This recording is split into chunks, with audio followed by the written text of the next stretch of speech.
Shadows whisper when the lights go dim, cold breath crawling on my skin. Voices echo from the other side. Is it real or just my mind? Things paranormal talks in the dark. Secrets buried leave a burning mark. We interview the dead, we debate the unknown. Chasing shadows where the seeds are sown. Fingers tapping on a Ouija board. Broken silence like a shattered chord. Eerie hums in the dead of night. Is it truth? Well, hello, everybody. Welcome to a new Things Paranormal Talks. It went smoother than I thought. Yeah. And it didn't cut off. So Restream sorted everything out. A little bit. Yeah, that's fine. I forgive you. Well, thanks. That's nice. It's not my fault. It's Restream. I can't help it. Yeah. Tonight we have not one but two gentlemen, and they are called Mark Reeder and Ron Meyer. How are you doing? We're doing Excellent. good. It's a nice day in Boulder, Colorado. Sunny. Temperature is 57 degrees, maybe a little rain later.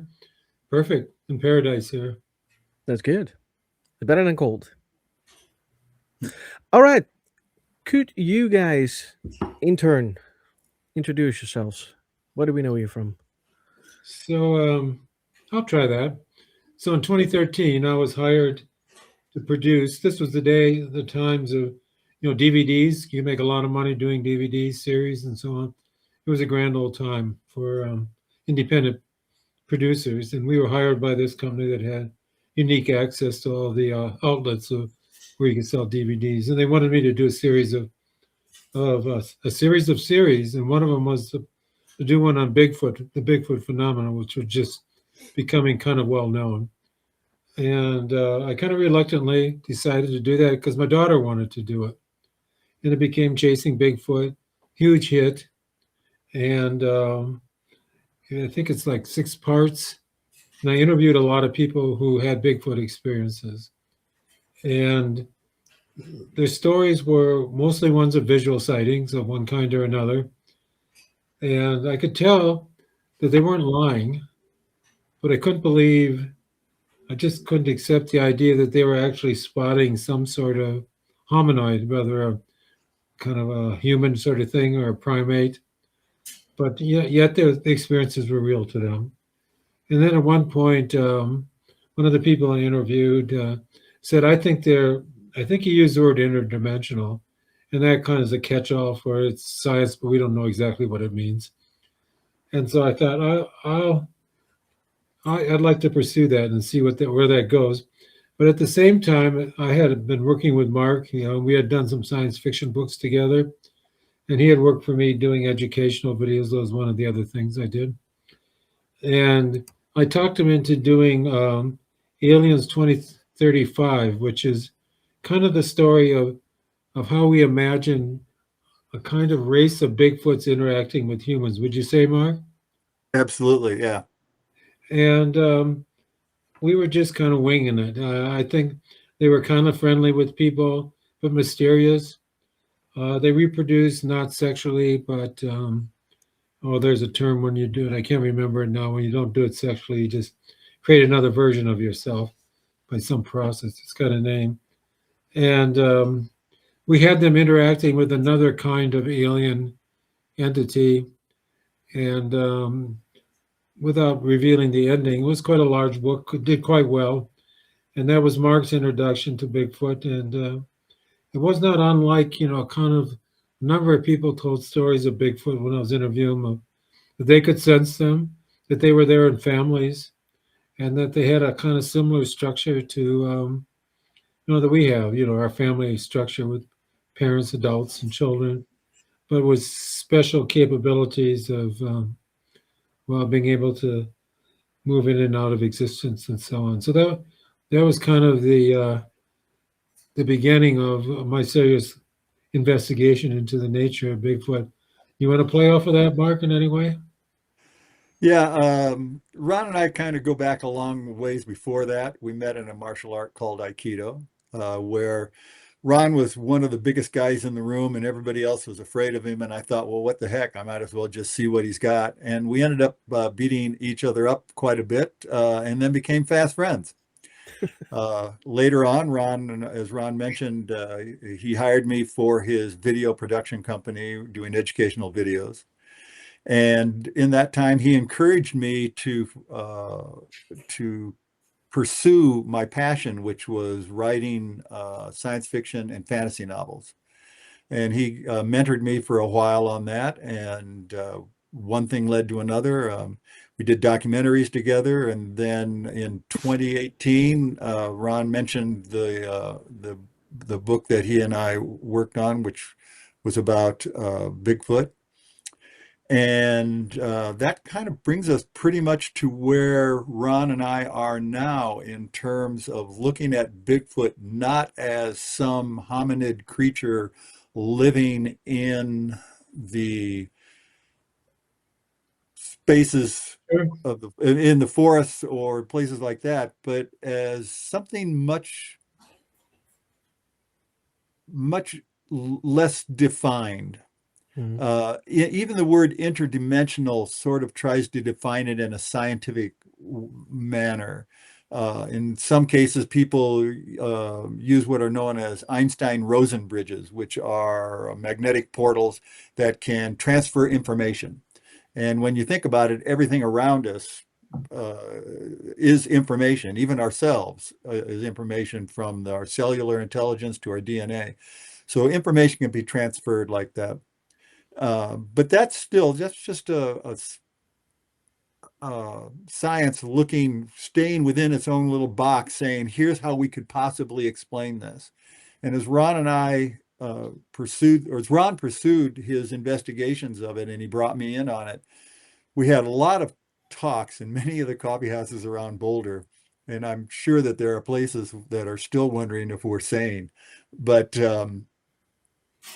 we came to this sort of idea after reading after Ron was looking at a paper by Jacques Vallée on presence and mystery, that Bigfoot and paranormal experiences in general are part of a larger manifestation of a presence that has, for millennia now, for at least 50,000 years, been subtly guiding humans by presenting mystery to them. And I like to say this, like humans are as curious as cats, and there's just nothing we won't look at. If it's a sound in the forest somewhere, it's like, oh, I got to go see what that is. I mean, it could be a grizzly bear ready to eat you, but you still got to say, I'm going to go look at that. Yeah. So the mystery, this presence creating this mystery, has subtly guided humans for the last 50,000 years toward what we actually don't know, nor do we try to posit it yet because we're still gathering facts. But it certainly has been involved in human evolution, both technologically and our own evolution in terms of becoming more enlightened. Yeah. So I could Ron, I'd like to add to that a little bit. Valley calls it a control hypothesis. And the control aspect refers to something like a thermostat. You guys have thermostats in Holland? Yeah, we do. Control air conditioners and heating units, right? Yeah. And you set, a temperature. And let's say you didn't know what any of this was, and you just knew that in this room, if things got cold, all of a sudden it would get warmer. And if it got too hot, it would cool down. And that this presence operates like that with regard to mystery. If the mystery, tampers down, a paradigm of science comes along, like the physicalist one, that says everything's reducible to, matter and energy. It throws some wrenches into that, and people start looking for Maybe they invent some new technology and they start changing the paradigm, because that's going on right now. And if things get too crazy, maybe it slows things down. And so it's been operating that way, as this kind of control aspect of everything, including our mental, world of the unconscious, the collective unconscious. His ideas is that can change. Like the Bigfoot is really kind of an archetype of the Yeah. wild man or the wild woman. That part of us that wants to be free and in nature, and free of all civilization, and living the good life as we might imagine this kind of wild man or wild woman. And that's gone through this lots of variations in that, and right now it's kind of like it's become one of the ultimate mysteries right now in terms of a meme, in at least in our country. And then the UEPs are the other one, that are somehow presenting themselves in ways that are impossible to account for by Newtonian physics or even quantum physics, the way they move. Incidentally, we one of the so do you have any questions on that so far? That's kind of the hypotheses we're dealing with. And so at a certain point I decided to see if I could substantiate that one way or another.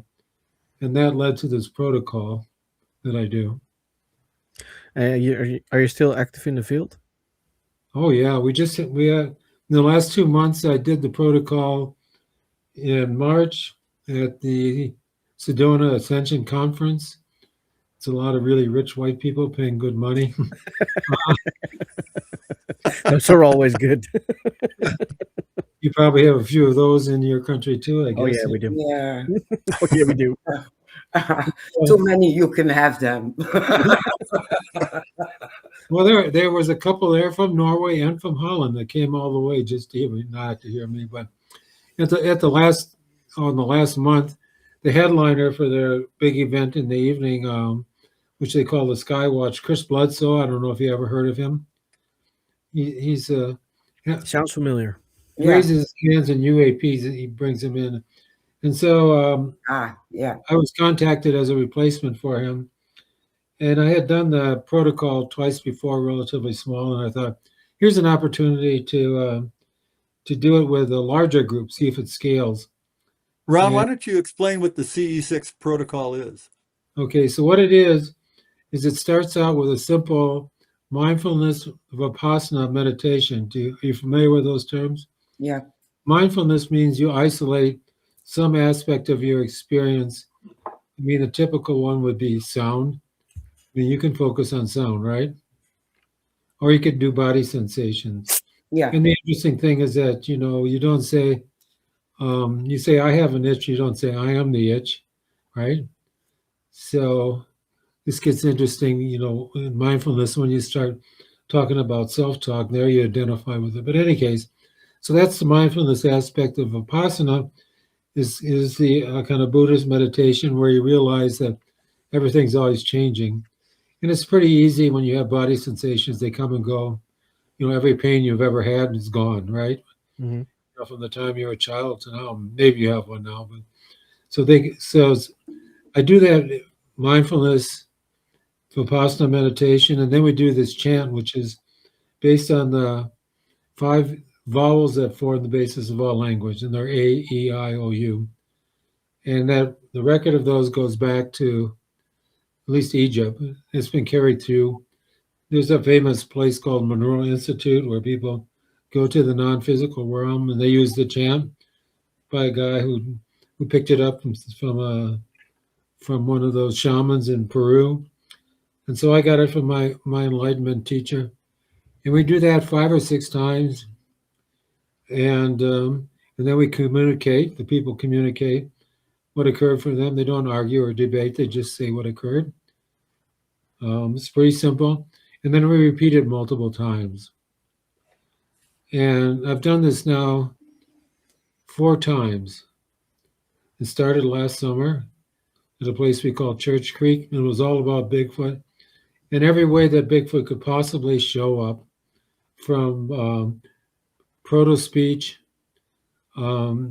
tree breaks, and we even got a music beat, with no sources ever, just showing up and hearing it. Hmm. There was subsonic sound, 17 you don't hear, but you can use equipment to record them and know that you had them, which affects your internal system. People have weird feelings going through their body, floating and all that sort of stuff. So not only were there physical manifestations, but physiological, mental ones for people.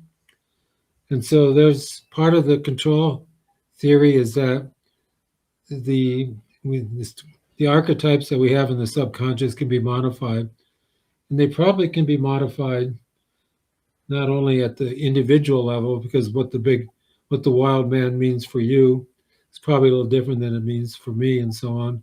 But there's a universal one, and that can be modified, I think, by what happens at these times of events. Mhm. So anyhow, going back to Sedona, it turns out that I thought maybe this would be good for, like, since the largest I'd done before was around 10 people, 30, 40. Well, we gave a talk, and then everybody wanted to come, and there turned out to be well over 200 people. So that was like, oh my God, how am I Wow. going to do this? Yeah. Yeah, that's a good question. And I do this namaste practice in the beginning, which is, you look into each other's eyes like I'm looking into yours, and the God in me, or the oneness in me, recognizes the God or the oneness in you, and vice versa. And then have the partners change a little bit. So after that, I thought we had control of the lights at the football stadium that this was occurring in, but I didn't. Once they were turned off, it went complete dark, because Sedona is a dark sky city. Do you know what those are? Hmm. You don't allow any artificial light at all. Nope. When it gets dark. So I had to figure out what to do, and I couldn't do exactly what I wanted, but one of the things, we had a thermal going, and I usually don't have people look to the sky or open their eyes, because it's such a dominant experiential sensor as our eyes. But I did, because I was running out of things to do. And the moment I said look to the sky, my thermal recorded instantaneously, in 16 seconds, 4 UAPs on the thermal, going back and forth like this 4 times, in a way that, the same thing as a tic-tacs. Are you familiar with those now? Yeah. Same phenomena. What kind of coincidence is that, huh? Yeah. The other thing the group did is they took pictures, and they got pictures of, like, motherships and triangular ships that occurred during the thing. And one thing that's kind of universal with Bigfoot experiences is that they have a smell, kind of a musky, sometimes sweet, sometimes really bad, Yeah. associated with their presence, but you don't see them, but you smell them. And we had that smell twice at Church Creek, but it's the one common experience that everybody had in the football stadium. The smell wafted around amongst everybody, the 200. I smelled it. So everybody smelt it. And that's, smell is a very primitive sense for us people. But then the coolest thing at the end is that somebody said, I did the chant, I increased the speed of the chant, and somebody said, well, we'd like to form a circle and do the chant. And so over 200 people formed a perfect circle, holding hands, and did the chant all on their own. Wow. So I was amazed. That must have been a goosebump moment. Yeah, we could capture that, on our video. At least, on the thermal, you could see that weird circle, I wasn't in the middle of the circle, but what the heck. But still, that's a beautiful experience, especially if you just thought it would be 30 people and it ended up being 200. Yeah. Yeah, it's what's going on? That's the question. Does it substantiate the valet control hypothesis? Because whatever it was, the only aspect that was similar to Church Creek was the smell. There was nothing else that would be attributed to Bigfoot. It was all aerial phenomena. Yeah. And people had their lasers and they were pointing, there's a mothership, and all that. But because it went totally dark, I couldn't film anything. Yep. That's good that the thermal does. Yeah. And then recently, a couple weekends ago, we did another one in a place in Arkansas, another conference, and 60 people showed up, to my surprise, because after we gave the talk, we said, anybody want to come? By the way, the rich people paid over $30,000 to have that experience jointly. It wasn't cheap. It was an Whoa. extra event, that they had to pay for. Wow. But I think it was worth it for them. Oh, well, there's one story I always like to tell. Is two people, when we were doing the Namaste thing, realized they were each other's soul mates, and they ran off together. And they went camping. Small world. Yeah. Small world. And then something totally different happened at Eureka Springs, and that is there's this thing called the MUPAS. It's a device that's full of sensors that for environmental factors like magnetism and electromagnetism and air pressure and electromagnetic as well. And they've been using it with, these are American terms, MUFON and one at Blindfog Ranch, and there's a CE5 protocol that Stephen Greer does. And we had the strongest result ever recorded on that device. The most profound thing.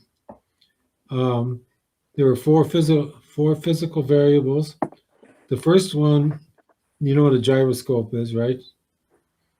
And there's an X, Y, and Z accent, Yeah. dimension. And the minute right before I said the first chant to the end of the experiment, the Z axis started spiraling up, which means it's kind of like a portal opening. And it continued for the full 90 minutes, slowly, gradually corkscrewing up. Of course, we didn't feel we were doing anything different. And it wasn't rising off the table that it was sitting on. But then towards the last third, there was a base magnetic reading for that place. And the amplitude of it jumped way up about 5 times and stayed there to the end. At the same time, the air pressure dropped incredibly. And we had isolated huge electromagnetic spikes. And they had never had a result like that with any other investigation. That's amazing. So that brings us to now. That is amazing. Are you in close contact with MUFON? Well, I know people there individually. Because I know the one in Colorado, and I can have easy access to them if I want to. Do you, when you experience something like UAP, do you always contact MUFON that you saw UAPs? Never done it. Oh, you never done. Okay. I haven't. This is really the first time I really had a bit. I didn't see it. It was only later when I looked at the thermal footage. Oh, look what we got. Well, that's a nice discovery in the end. Yeah, I mean, what the heck is that? Yeah. That's cool. Yeah. Have you always been spiritual? Spiritual. I've had unusual things happen during my life spontaneously. What are called non-dual experiences, where the self goes away. Mm-hmm. Mark and I teach a flow practice that gets people into that state. I've had multiple out-of-body experiences, since I was a teenager. They just show up in times of crisis, usually. And because I've been in the media for so long, I've been able to use the cachet to explore masters in all these Eastern religious things. By the way, do you know Peter Ralston? Have you ever heard of him? No. I personally haven't, no. Yeah, he created a unique kind of martial arts, which was really important in mind and Mark growth. We have this effortless power and situational awareness, and led to the practices that gets us into the flow state. And he's got a huge presence in Holland and a lot of followers. I thought maybe he might have. It's called Chen Ching. I'm tired of talking, Mark. You talk for a while.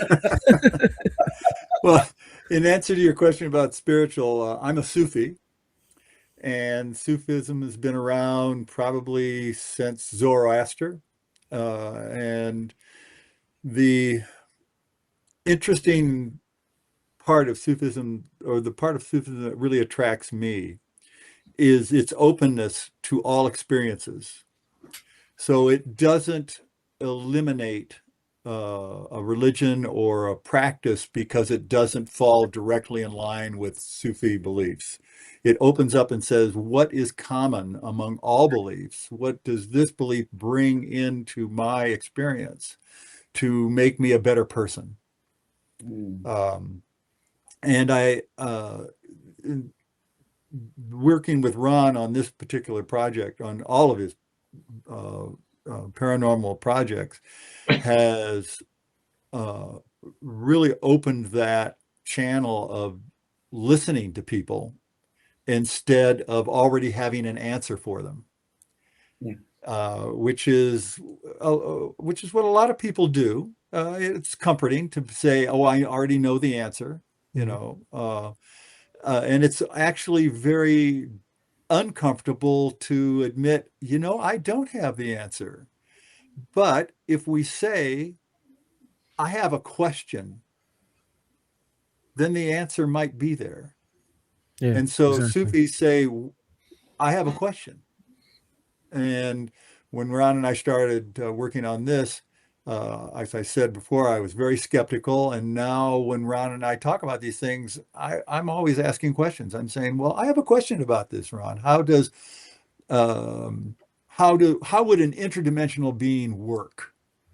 And why wouldn't you be able to capture an interdimensional being? I mean, seriously, if it's there for a moment, why wouldn't you be able to catch it on film? Why wouldn't you be able to lay a trap for it or something like that? Yeah. And so as Ron and I explore these questions, we've gone the route from a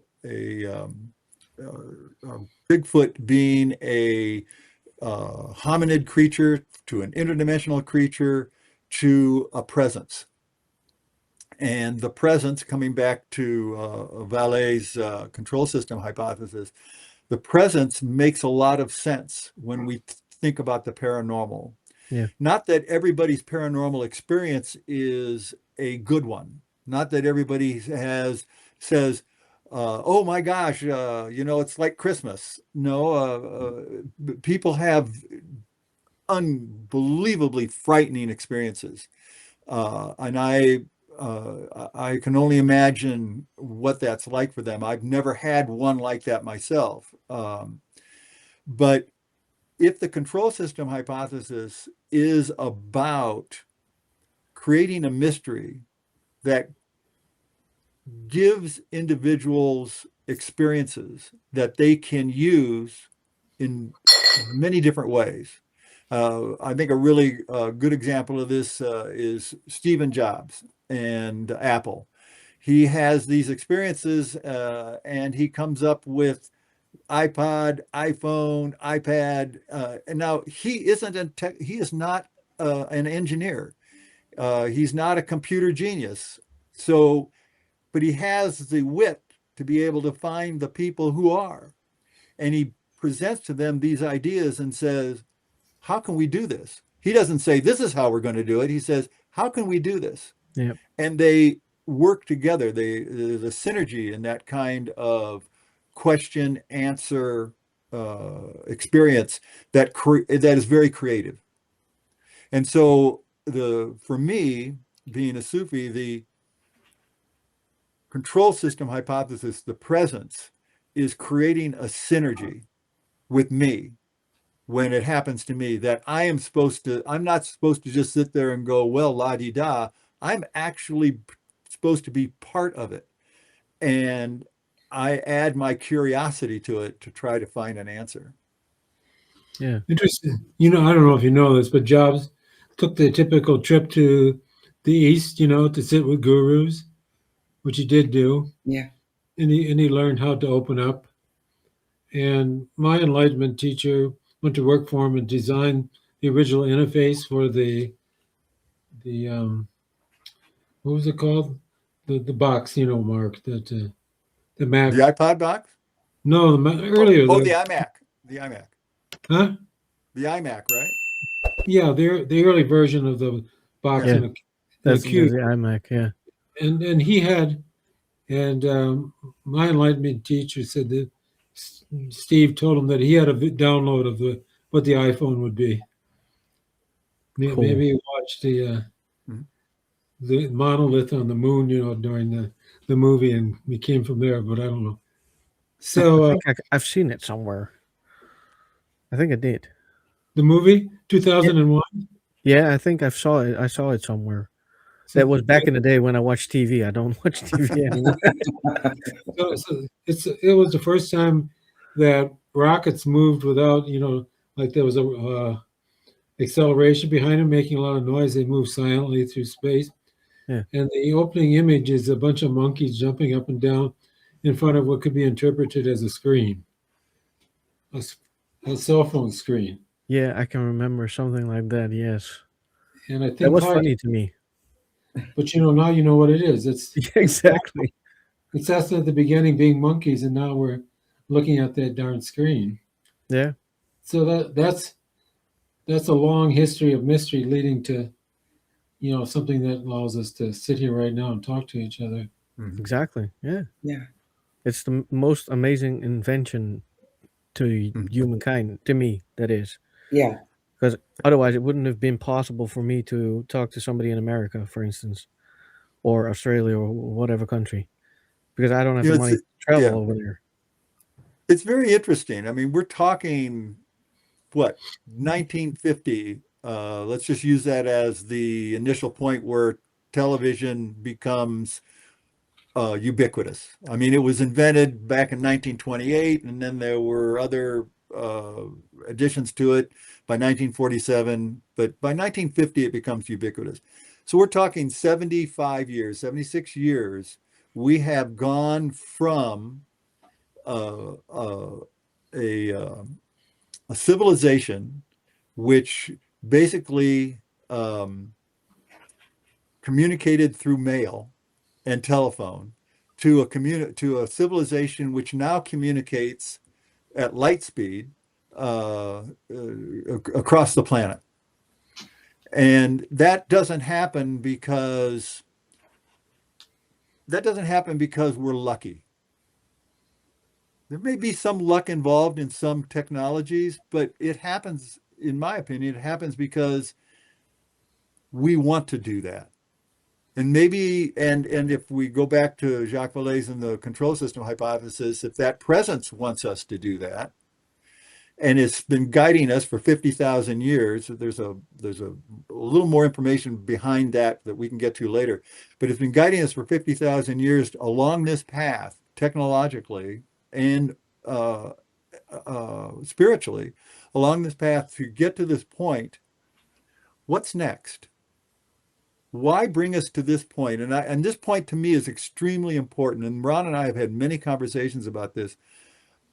Right now, there's one thing happening in the world that we could not have been predicted 1,000 years ago, and that is the rise of large language models, the rise of AI. Whether you're working with Gemini or Claude or Elon Musk's Grok, AI, it's now ubiquitous. It's everywhere.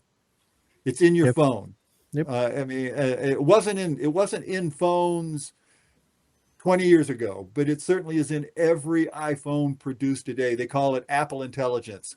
Nice acronym, AI. I mean, it's really important. So if this presence has been guiding us along these lines, and humans have been willing partners in this, like I said, it's a synergy.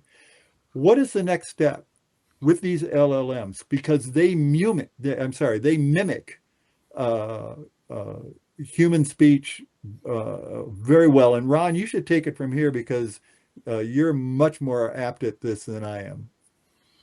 Okay. So the large language models are based on an architecture It's called the autoregressive architecture that produces words and symbols and math on the basis of the statistical relationship. They call them tokens, but we could use words. That's all it is. It's just a relationship statistically, because they were trained on many different words, different texts. And you can train them on texts of individual companies, and then they become useful in a special way, still having the basic architecture of the autoregressive. And what surprised the heck out of me is when I went and did the Church Creek thing looking for Bigfoot, what happened was we recorded a beat. Remember, this is disembodied sounds, right, that people hear, and we record on multiple mics. By the way, it said my name, disembodied. It said Ron, who off to the left of me in the air, and other people heard it too. And I stupidly said what, but and didn't want to say anymore.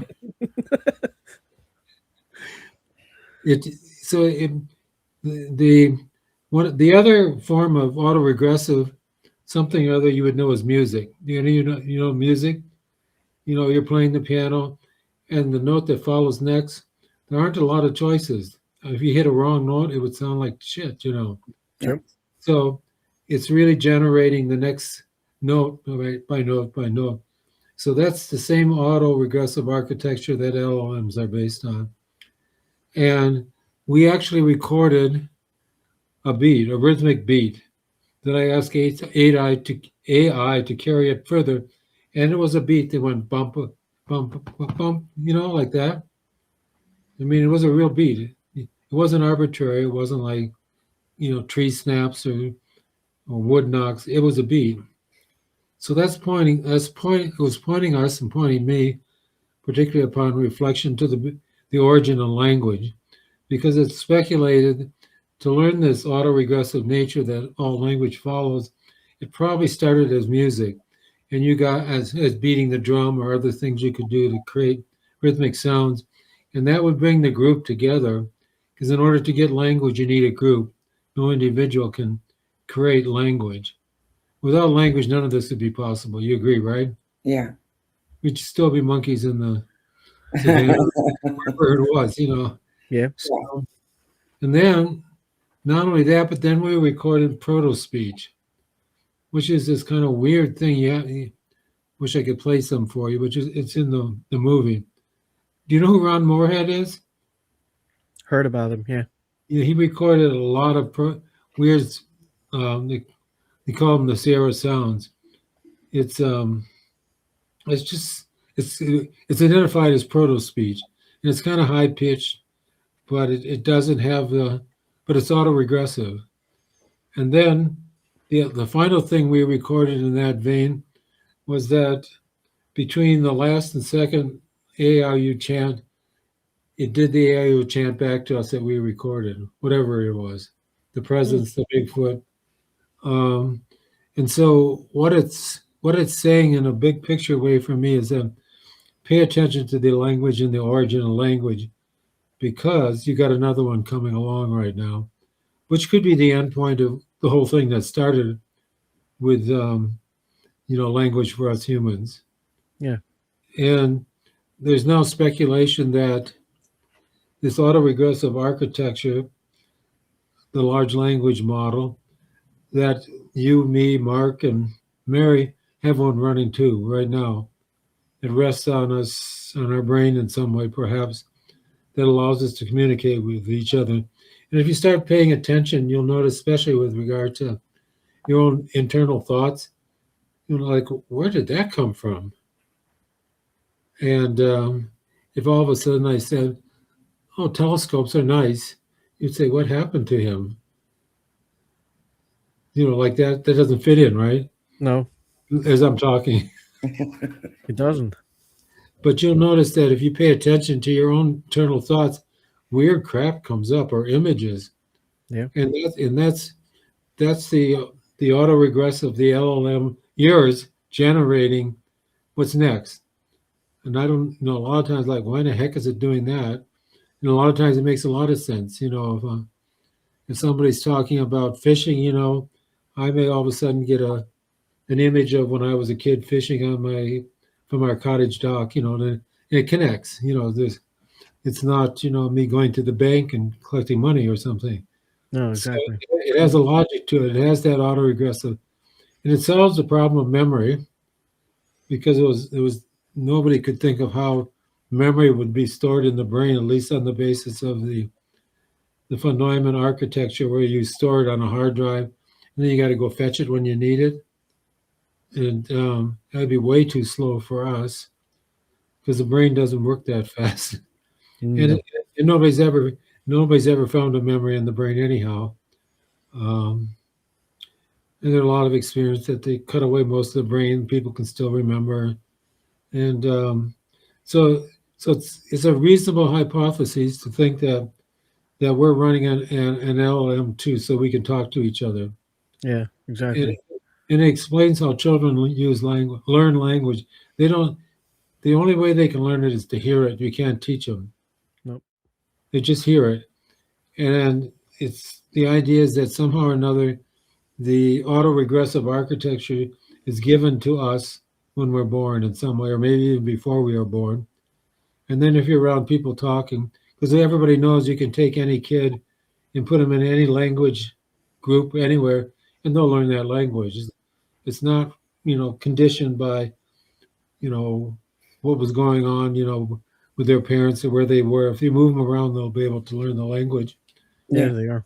And it's kind of a glorious time for kids. If they're like on a hallucinogenic high all the time for about 4 years. It's all play and learning.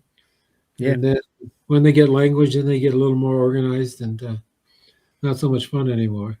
No, And I get complaints from my kids all the time. Now I have to do the work, and I don't want to do the work. I want to play. And Like, then, you have to learn. and then they become teenagers and social animals, and then it's really hell to pay. I know. I have a young teenager right now. Yeah. So Hell. language is this really important event Yeah. in the history of humans. Researchers have tried to pinpoint when language developed.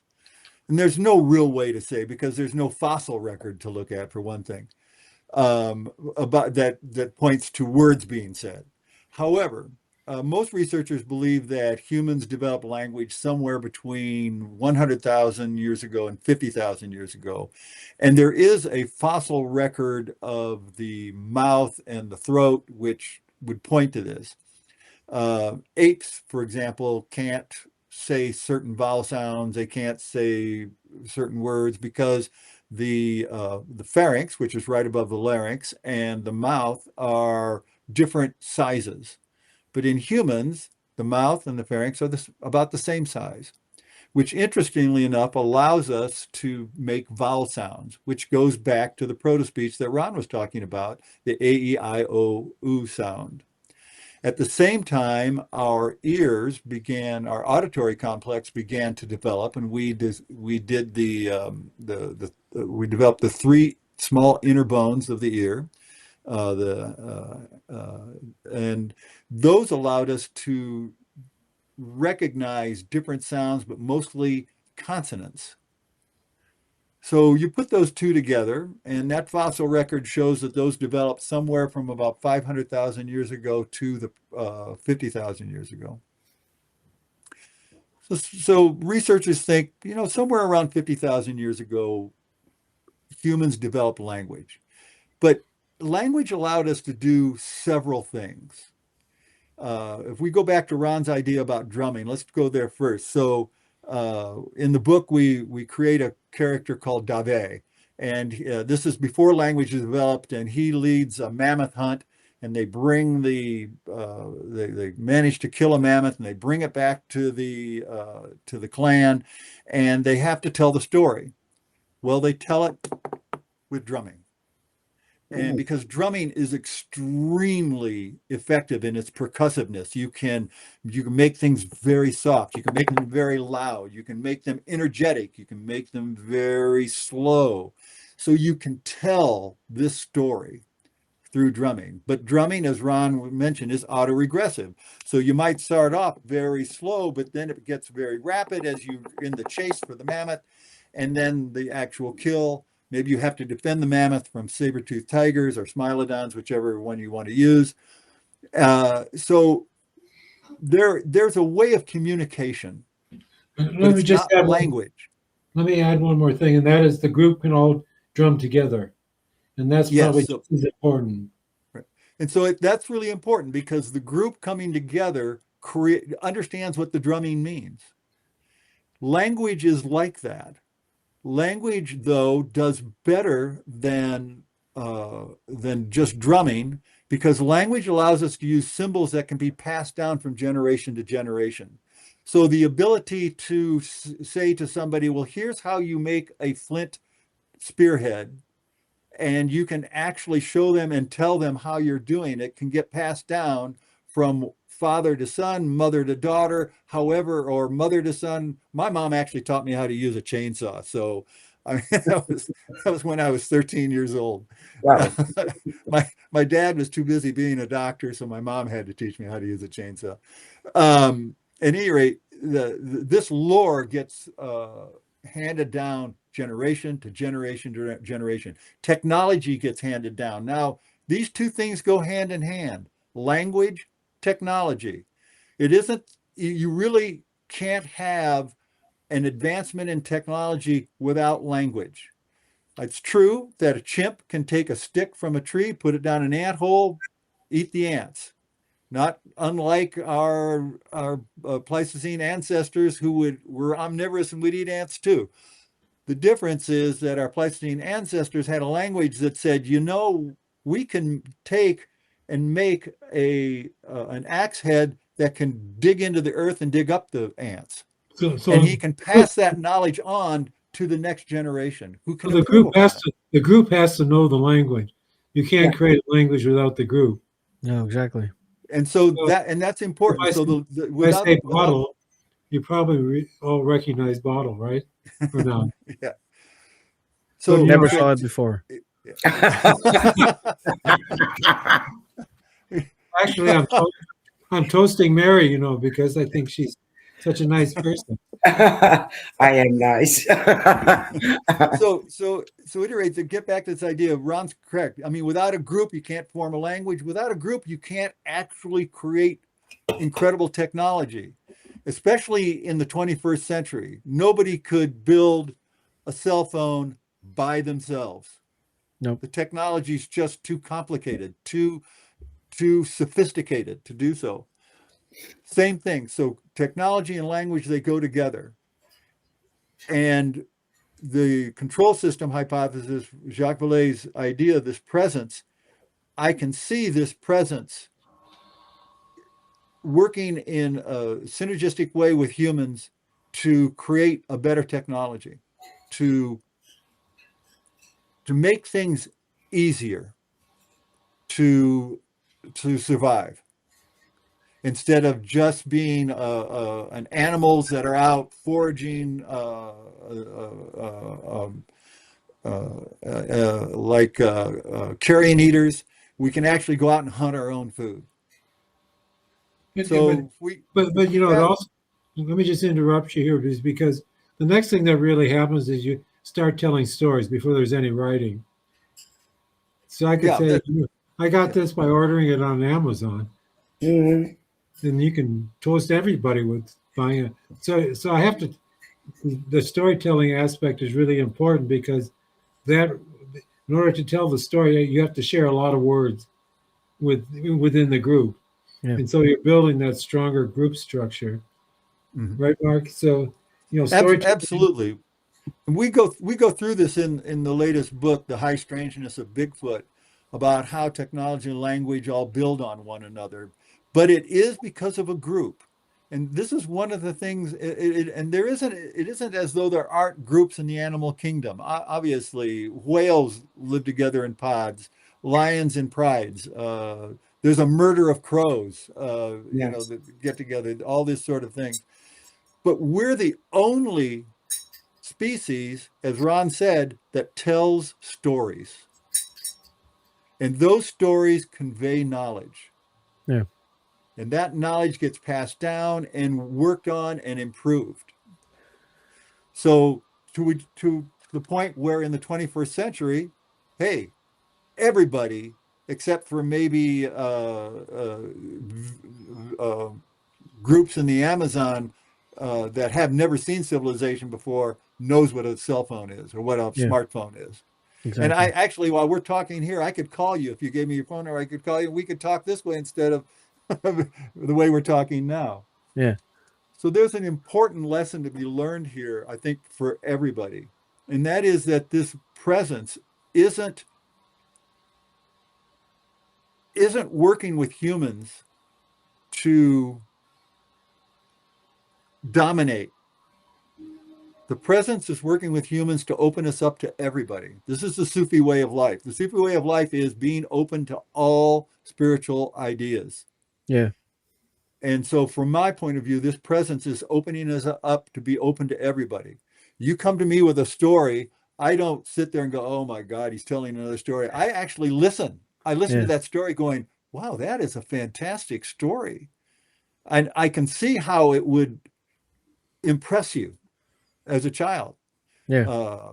Mary says something about growing up in the Netherlands and how it's different than growing up in the States. And instead of my saying, well, the States are much better, I listen to her and I say, wow, you know, there are things that happen with you that could improve my life here. Yeah. So that's my take on it. So that's what why do you think? language and technology are so important. So what do you all think of this hypothesis of Jacques Doyle? I think it's very interesting. I've never heard of it before. absolutely. This is the first time for me. Yeah. So I think it's very interesting. But I really actually had the question because we were talking about languages and groups, and the group has to know the language. But now the question backs for me: do you think that Bigfoot, for instance, lives in groups, or are they just lonely? I think that they are manifestations or a mask of the presence. That's my interpretation. In the sense they don't live like that. They show up for people like in these bizarre situations, never can quite catch them, you know, solidly. People will see them and then they disappear out of the blue. So I do not think that they're like, you know, a wolf or, you know, a polar bear or any. It's not of the same thing. It's my guess is that it's sort of, I bet in some way it's us, this whole presence thing. But it's extremely powerful because if it can produce those tic tacs moving like that, it's able to manipulate the physical world in a way that's way more than we can do. So it'd be easy. If it can do that, it can easily say my name, percuss some sounds for us, show up as a smell, as a hoot and a howl, some portal language. That'd be easy for it. Say my name. That's my guess. Yeah. It's a hypothesis I'm working with.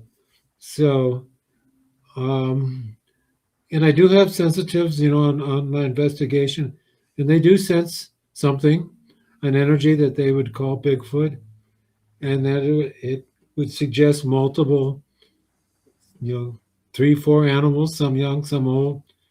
But, you know, there's no reason that it could not manifest that way through energy if these people were attuned to that. I don't feel that stuff. You know, I'm not a sensitive in that way. Wish I was. Could come in handy sometimes. Yeah. I have the same. I work with that one.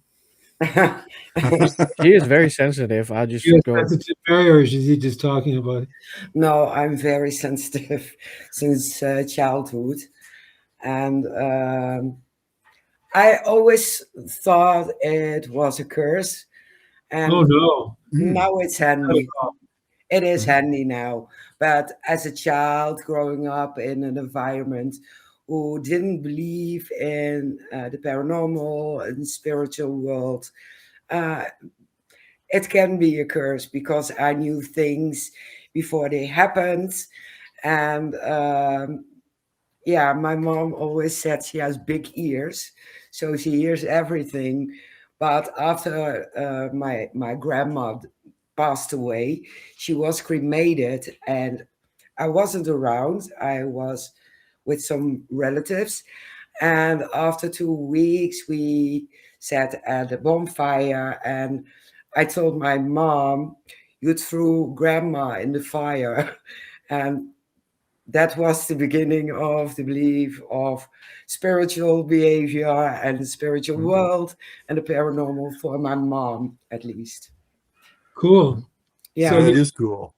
they've been sensitive throughout history in a really important aspect of the group, the culture. Um, they haven't always been in good standing. We burned a few at the stake here, but Yep, yeah. So I always bring them whenever I can on my investigations because they bring a different perspective. they And do. people, I think, we evolve, and we get, these talents are hidden in a lot of people, and suppressed in a lot of people. Like you, maybe married for a while, and now they're kind of released, and I think that's really good, for sure. Yeah. But by the Agree. way, people ask about Bigfoot, but nobody's ever captured an angel or a demon or a devil, right? No Nope. fossil records of them, and yet people carry on like crazy about them. yeah, exactly. And they see them, And and yeah. And throughout history, the presence has manifested as angels, demons, the devil, God, Yeah, uh, and that's the worldview, the zeitgeist of the time. The Saint Martin of Tours sees a beggar in the road. He cuts his tunic in half to cover him, and later on, he's looking at this beggar as an angel or a representation of Christ, and it changes his life completely. He goes from being a soldier in the Roman army to becoming a Christian, and later he is a saint for what he has done. Uh, uh, St. Francis of Assisi gets a vision of Christ and literally to build churches, and this is what he does.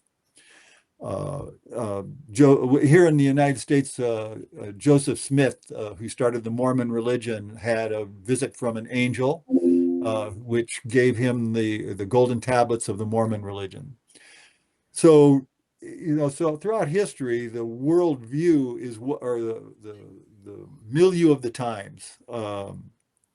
I think kind of helps people manifest what they want to at that time. Angels, demons. In the 21st century, it's different. And I'm not saying that religion is dead or anything like that, but in the 21st century, we're much more secular. And so I think we're going to have manifestations of the presence in a more secular manner. Secular means like UAPs, Bigfoot, which is huge because there's no part of the planet where people don't have some meeting with Bigfoot, whether it's in the Australian outback with what they call the Yowzi, the Himalayas with the Yeti. Here in the United States, we call it Sasquatch or Bigfoot. Sasquatch is a Salish Indian word meaning a forest dweller. Among the Lakota Indians, they use the word Sitanka for elder brother or Chiantanka for I'm sorry, Chiantanka for elder brother and Sitanka for big brother. So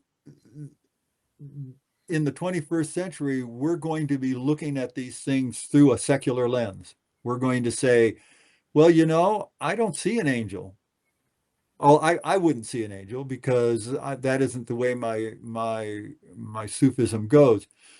But I would see a UAP, or I would see a Bigfoot, or I'd see some creature, or something that was totally out of the ordinary.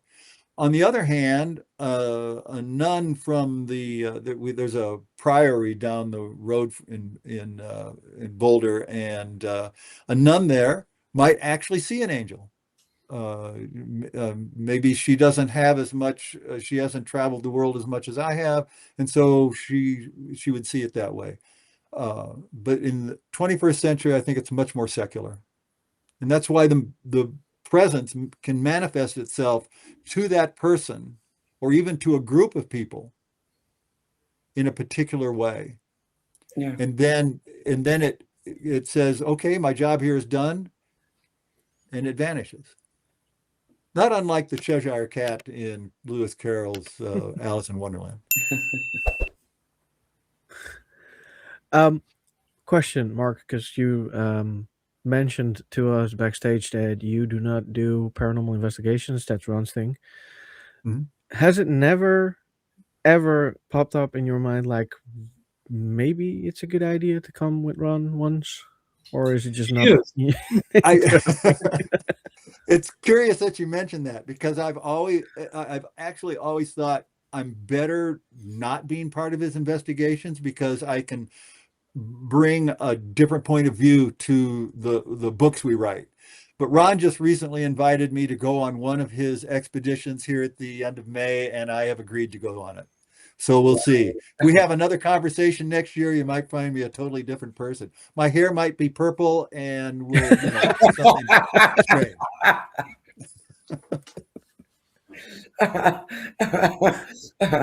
Well, that will be a day. And if you agree to go on an investigation, is that for UAPs and Bigfoot, or are you open to look for disembodied voices to see if there is intelligence? I don't want to silo myself. I don't want to say, oh, I'm only looking for this. I really want to be, when I go on this investigation with Ron, I want to be totally open to what happens. Like Ron was talking about the voice saying Ron. Yeah. And I mean, what if Ron had been, and Ron is actually very open to all of these things. But what if Ron had been singing, well, I have to smell Bigfoot? He might have missed that entirely. Everybody might have missed it. So I think in order to be more well-rounded in the sense of receiving, going through with the emptying my mind of any preconceptions of what I'm expecting to see or hear or experience.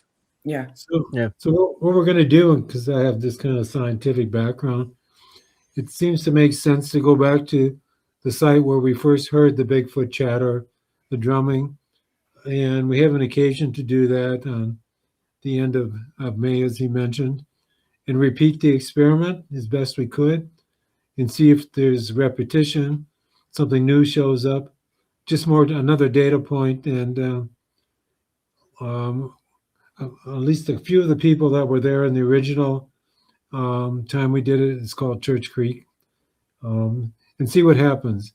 And I don't know if the phenomenon will repeat itself, do something different, or nothing at all. In any case, it's another data point, and I'm excited to do it, and we'll just have to see what happens, because it's totally unpredictable. Yeah, it is. Each time we've done it, something showed up totally different. It never repeats itself, because it creates greater mystery that way. Yeah. Maybe Mark will be abducted, by an alien ship. See? And he comes back with purple hair, definitely. And they drop him off on Amsterdam, and he starts smoking pot, right? Well, probably. It is possible. Everything's possible. I'll definitely look both of you up if that does happen. Well, you're more than welcome. Absolutely. Well, of course, if something happens, we are curious to know. I need to know. See? I'm so curious. A woman has spoken. Well, I'm curious too, because like I said, I've always kept back to give myself a different point of view on this. And now Ron's convinced me, and I'm thinking, let's see what's going on. I spend about 5 to 8 weeks every year at a retreat by myself up in Canada. And hopefully they'll allow me up there this year. And there's a nearby town that I go into for supplies, so I'm not completely alone, but I spend a lot of the time alone. And the interesting thing about that is I use it to write novels because I have no intrusions. So I'll take that time and I'll write a novel. And normally I would go up and write a novel with a outline in mind, and I would outline it beforehand, and it's a flexible outline. So because the characters change as you're writing them. But recently I've started a new series kind of based on what Ron and I are doing called Jack Doyle Paranormal Detective. And I go up there and in line with what Ron was talking about with our LLMs and the idea that language is recursive, I don't have an outline. I do I do it. Earl Stanley Gardner used to do. He was the Perry Mason creator.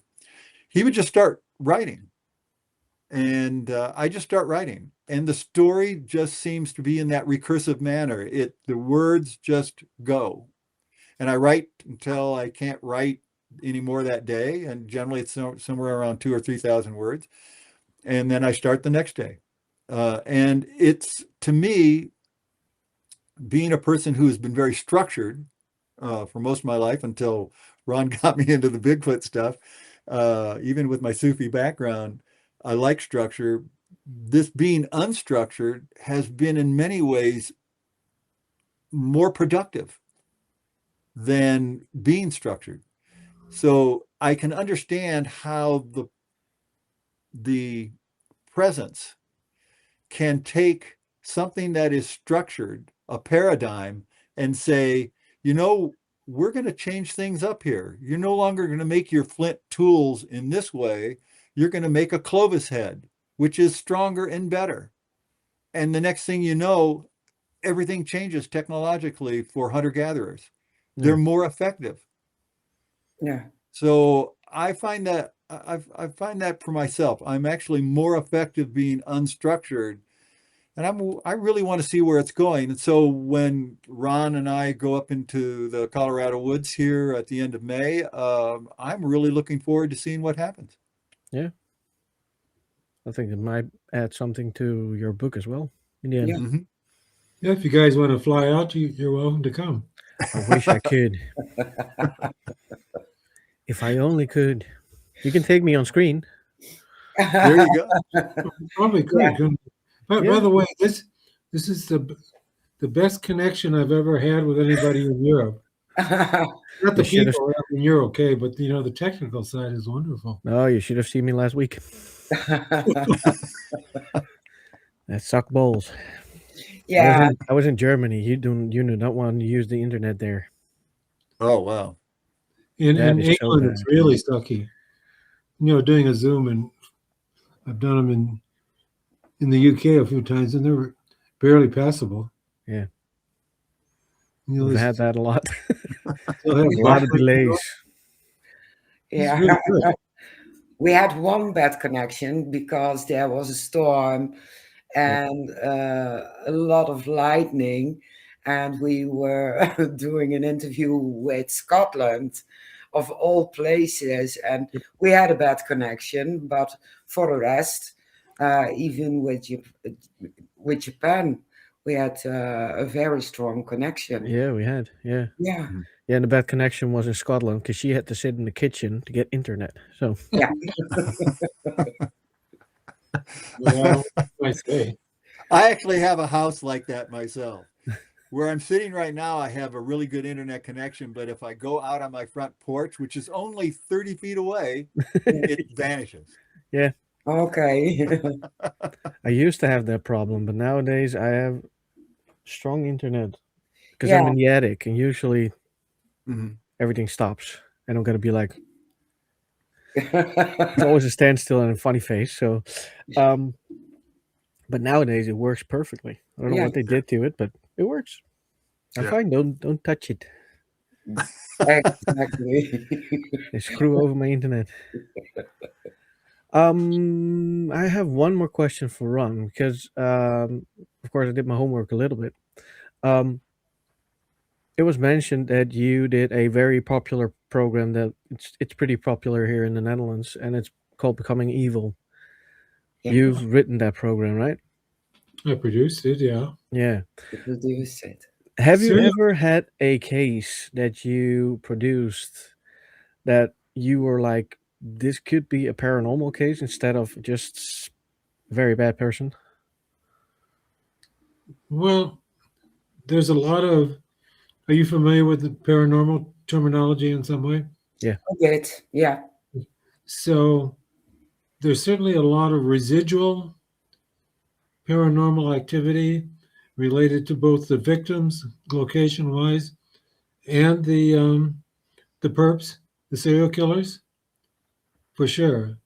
I did a piece on that true crime podcasters tell their most weird story or case, and half of them are related to serial killers and the residual energy created by, as I said, the victims or not. Yeah, like I became, yeah, I'm an expert on serial killers. You probably guessed that, right? Yeah. It wasn't my choice. I was hired to do this shit. And then once you get stuck with it, there you go. Yeah. But it's done extremely well. I tell people serial killers made me a millionaire. Yeah. So why So were you? they did do one good job.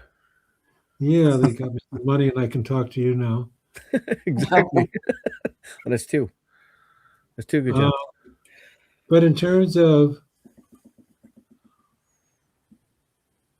these perps are psychopaths. You know that term? Yeah. And I think, to think in a kind of a paranormal way would be foreign to them because there's so much about controlling life, and which is, the ultimate in some way sense of power, Mm. which is kind of what psychopaths are about, and manipulating people and controlling them. And it doesn't seem to have a psychological edge to it in any way that I know of. Mm. They just don't pay attention to that shit. No, they only pay attention to them. To themselves, Yeah. yeah. Yeah. And the lack of feelings. They have have no no- remorse, no empathy, nothing. They have no empathy for the victims, No. Just and certainly no compassion for their suffering. And Yeah. wanting to fix it, it's all about control and manipulating. But no, I've not heard any. In all the cases I've looked at, I've never heard that there was a paranormal connection in any of their behaviors. I don't know if any of the I never heard any of the victims really. Well, actually, if you look at some of the cult massacres, you'll have a whole different story there. It's usually based on some sort of paranormal religious sense. It's a whole different thing. You know what I'm talking about? Cults. Yeah. And so they're often, as you probably know, they're based on, I have contact with Jesus or God, and I'm a special person that way. And people fall prey to that. And of course, they're manipulative, but they're not psychopathic in the way the serial killer is. And certainly those leave a huge stain, that have killed many people. I've done a series on mass murderers too, and a lot of them are. Well, a lot of them, are it's about revenge. Mass murderers, but the cult ones are kind of a unique category in their own, and Yeah. there's always a huge paranormal aspect to them. Some connection to some spiritual something or other that elevates them among the group, that attracts the group to them, and then they become abusive to the group and manipulative.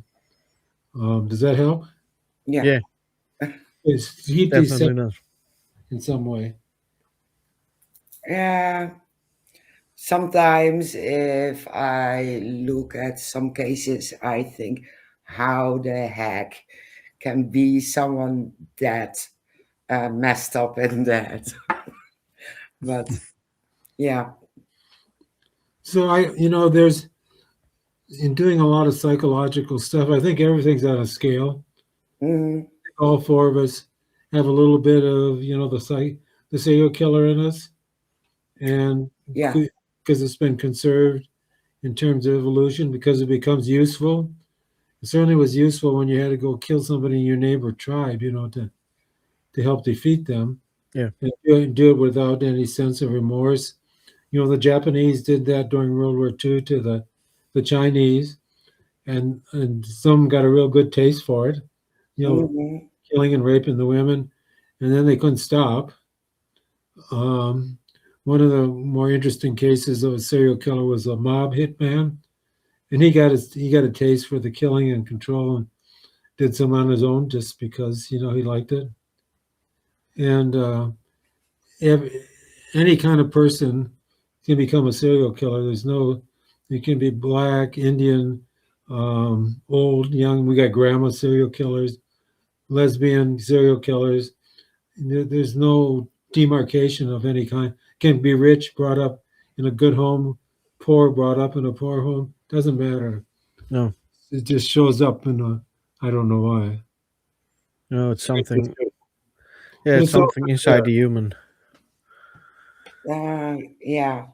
I think during war it's about survival, and the psychopath or narcissist jump out and are great in doing what they do.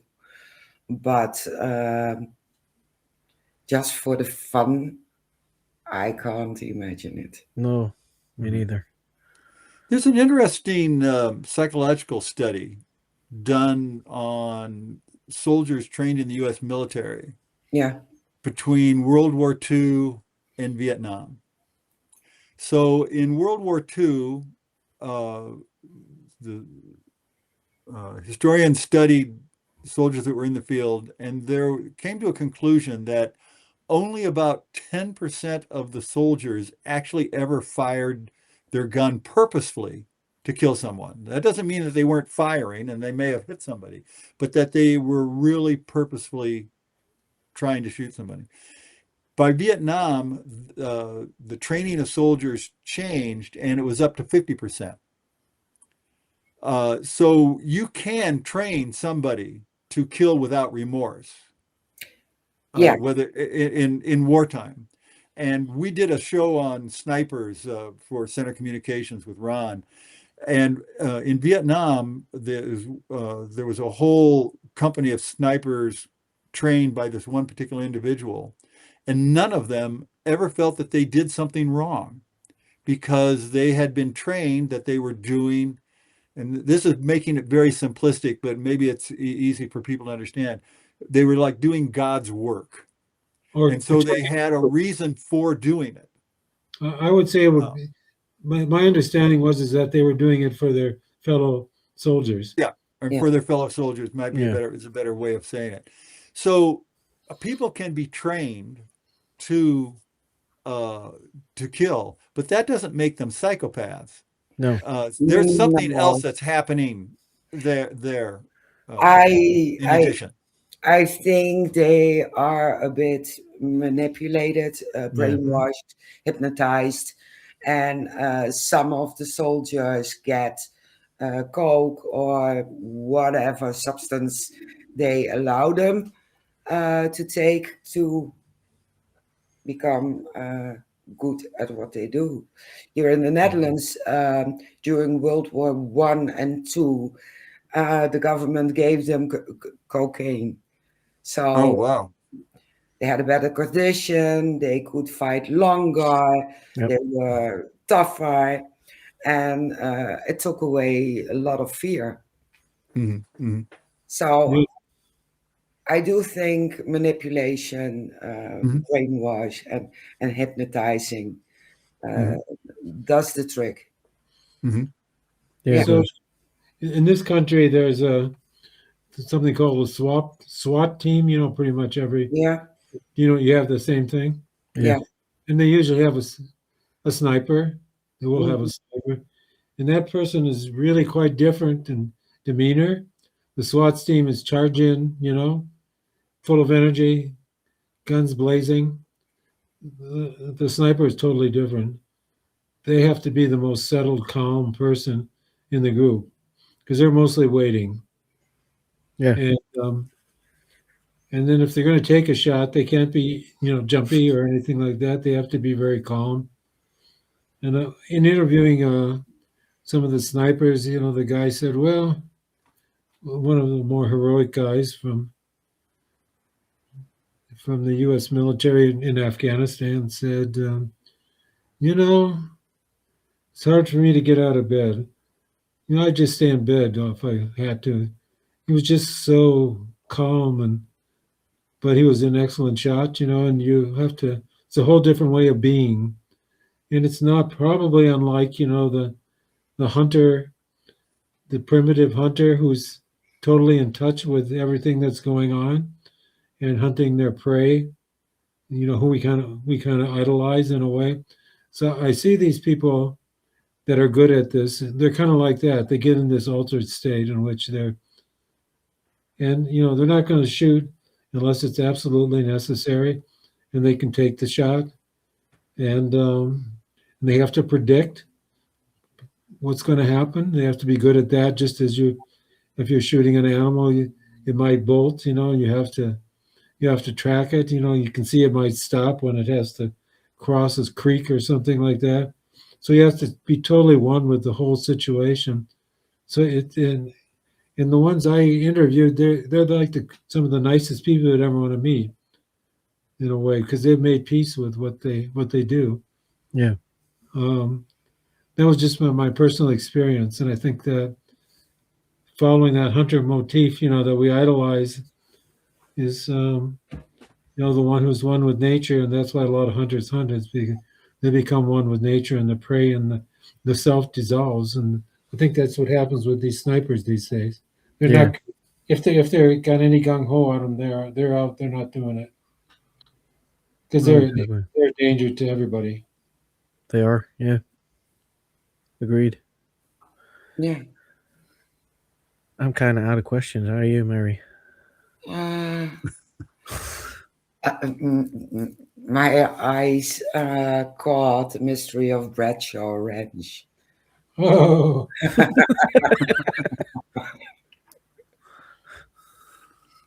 What's the mystery?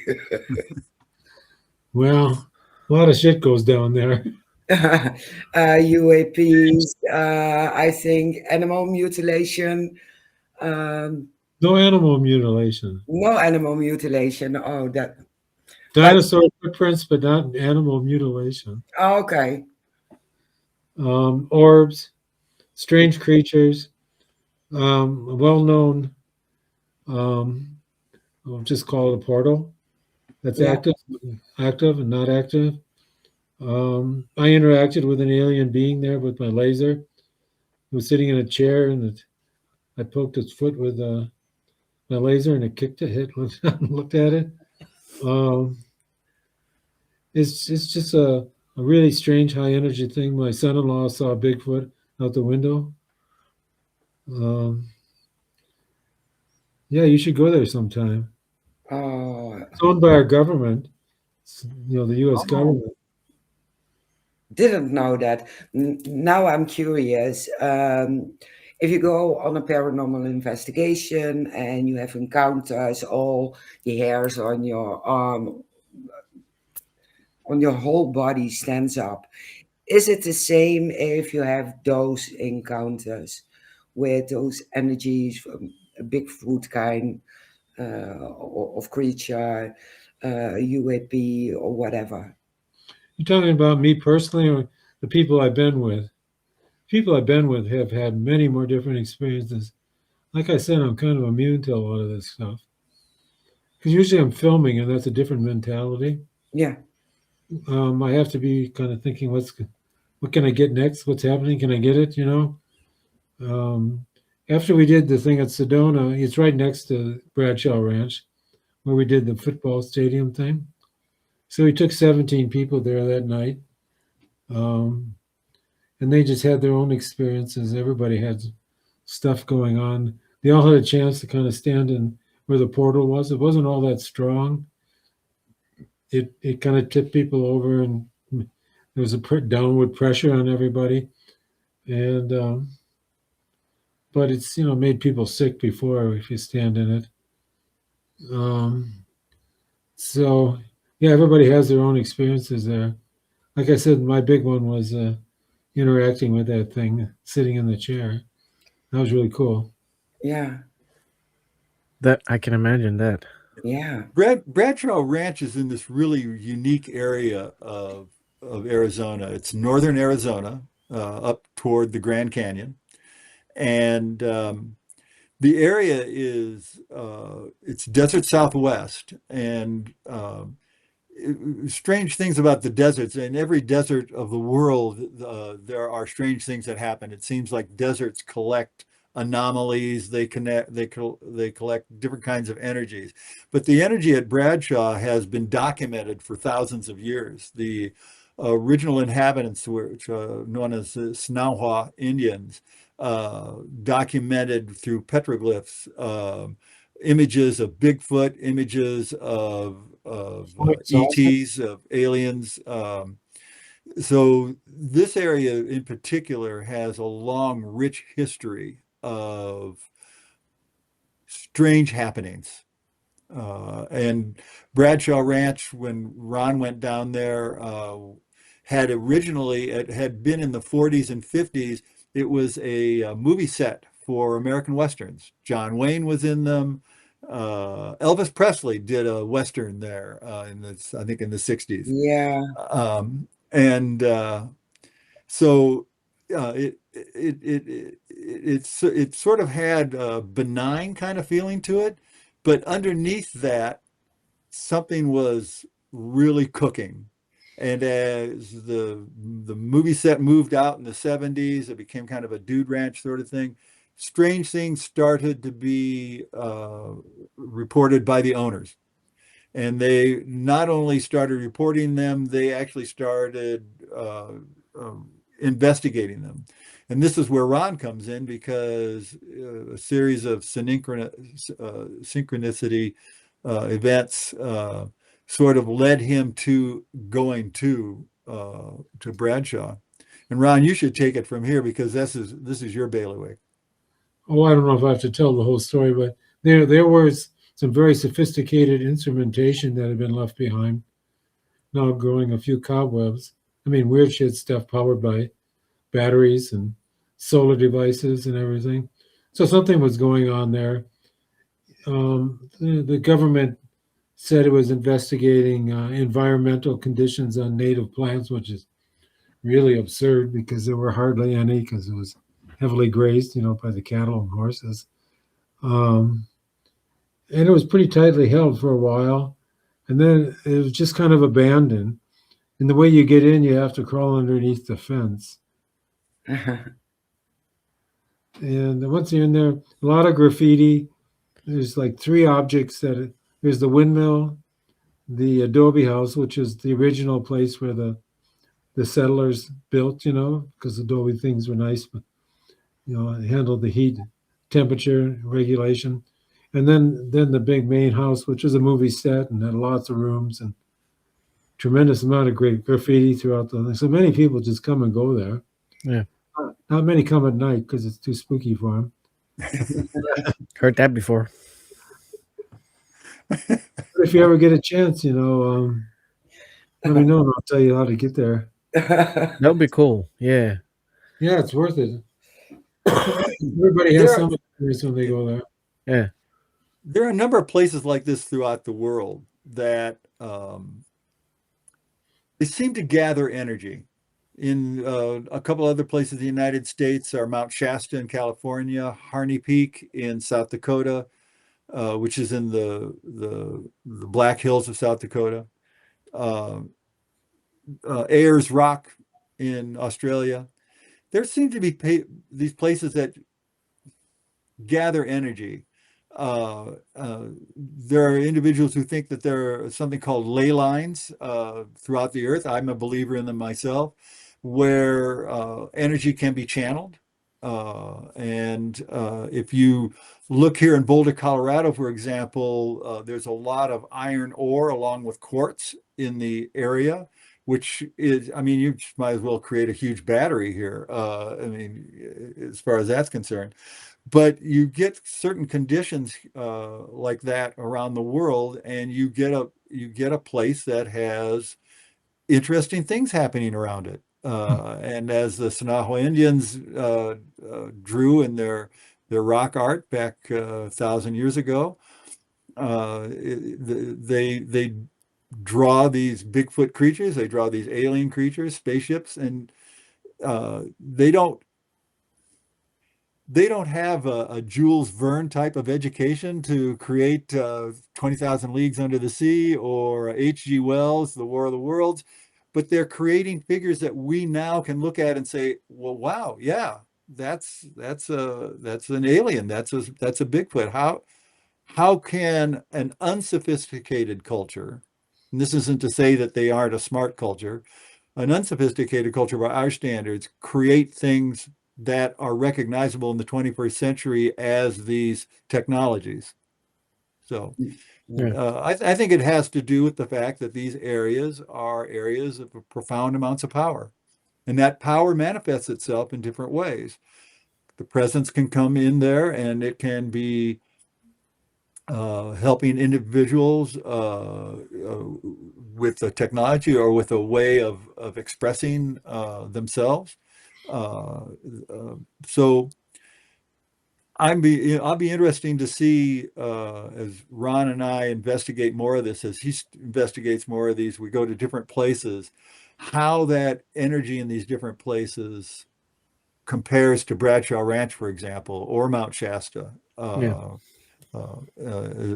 even Boulder. So I have a thought on that, fitting in with the control theory hypotheses, that the mystery needs places of mystery to keep the mystery alive.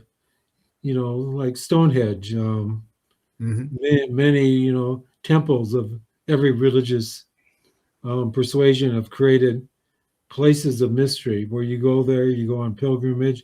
You got any in Holland? Yeah, we have some Stonehenges here. Yeah. Which are very interesting for me. So yeah, you go to them and you think there's something special going on, and you might get a little buzz or something. And so now these places are becoming more technological, like Skinwalker Ranch and Bradshaw Ranch. You know, they have a kind of way of interacting with technology. Are you familiar with Skinwalker Ranch? Yeah. Yep. The presence there, as Colonel Alexander calls it, it messes with their technology all the time, showing that it's superior, keeping the mystery alive for these scientists, who are material. Yeah.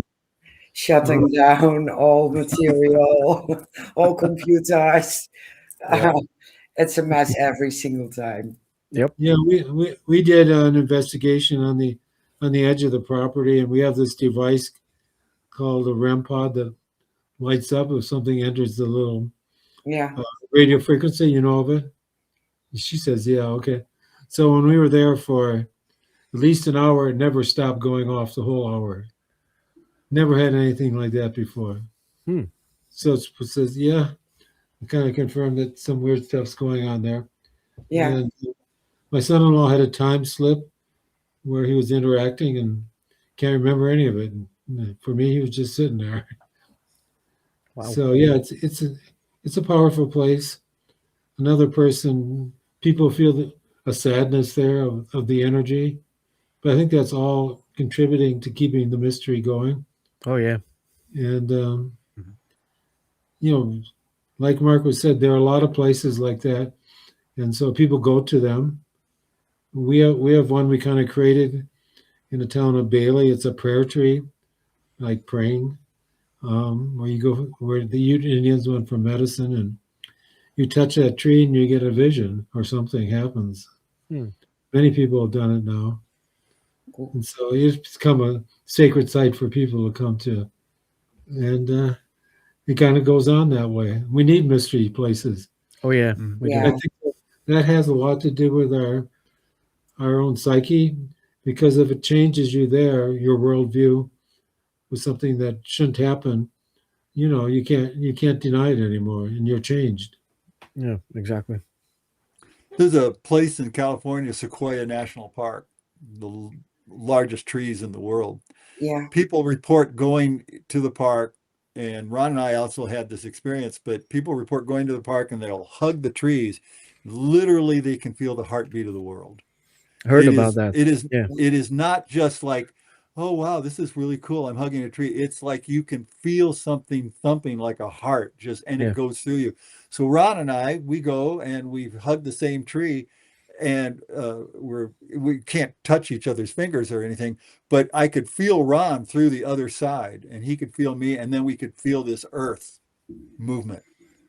And the heartbeat of the world, to me, is the best description.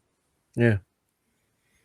Yeah, it's something that my wife and I, we know that the earth is alive, and Mhm. you can feel the earth breathing at sometimes. Have you ever gone out at dusk? Have you ever gone out at dusk, and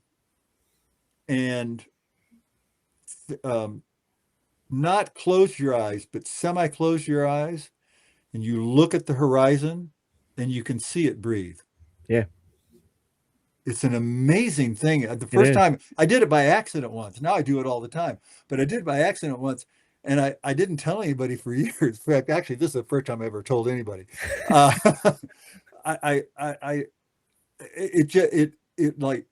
It just amazed me. I said, "Oh no, it's got to be a problem with my eyes." My dad was an eye, ear, nose, and throat surgeon, so I go back to my dad and I say, I think I'm having some trouble with my eyes. I didn't tell him what was going on. He says, "No, there's nothing wrong with your eyes." Of course, I was the youngest of four. I mean, it's like the P in pneumonia. They just forget you if you're the youngest. At any rate, but years later, I could do it, not by accident. And I'm not saying that this makes me special or anything. Don't get me wrong. Anybody can see this. Yeah. You just have to empty your head of trying to explain of the little voice in your head, that LLM in your head telling you what the world looks like all the time. You Yeah. just got to let that one go. Got to get into that mindfulness, that big the flow state, the big space state, and it happens. You see it. Yeah. And once you see that, you understand, like you said, the earth is alive.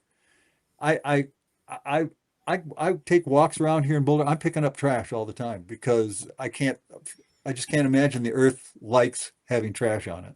No, Yeah. exactly. Yeah, I always say behave like animals.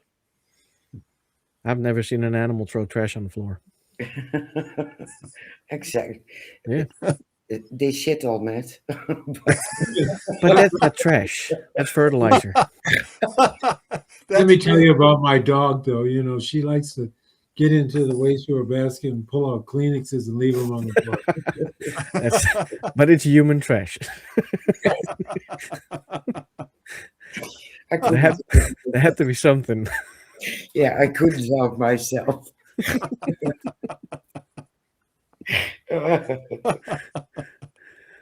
All right. We are nearing the end of our show. If Yeah. people would like to follow you, where can they follow you? Both of you. We have a Facebook page called the Bigfoot Chronicle Trilogy Chronicles. And that's the only place that we have that's publicly available to people. All right. Otherwise, the movies that Ron have made are on all the like YouTube. Books are available at Amazon. There's all of my books are ebooks. If they want to read my Jack Doyle Paranormal series, there are ebooks at Amazon. I'm sure I'm going to when this comes out on Spotify, I will put every link in there that I can find, so that people can click it and buy books, watch the movies and the series. I really want to thank you both for coming on. This has been an amazing chat for me and very Absolutely. interesting. Yeah, Yeah, there were absolutely. things that I was like, I've never heard before, but that's very interesting. So Yeah. if you are able to come back next year, it will be our honor, because Yeah. I would really like to know how the investigation went and if you went on more investigations after that one. Yeah, sure. And if your hair is purple. Well, thank you very much for having us on. It has been a really nice intellectual discussion of things. It Yeah. has been, definitely. As always, I'm going to click everybody in the background and we will end with some music and we will be back next week. I'm looking at Mary because now I don't know anymore. Oh, now I have to get my calendar. Oh my God. I didn't prepare. I came from holiday. I have no idea anymore. Yeah, My no agenda is somewhere. excuse, no excuse. I had some busy days because of let me check. Next week we have Yehan. Oh yeah. Yes. And we have next week 2 podcasts because we have on Saturday Vince Keelan. Oh yes, we do. Yeah. Yeah. Yeah, you're right. And Gotta be busy again. yes, I have to check because the week after that, I think we have 2 podcasts again. See? And then I say she has to do the planning. Now I'm busy. Well, I agreed on some on some podcasts, but I didn't write them down. Oh, you have to look. Tell me about that. I know for a fact May This- 13. This is why the presents created the iPhone and the calendar. I don't use my phone for that. But May 13, we have a guest. Yep. And I haven't seen him on a podcast before. Not in an interview, not in a podcast. No, I haven't. And it has to do with paranormal, Mm-hmm. but he's a retired Detective. homicide detective. Yep. And that's the Oh, only clue interesting. you're getting. Yep. We're not going to say anything more. All right. Gentlemen, thank you so much for joining us.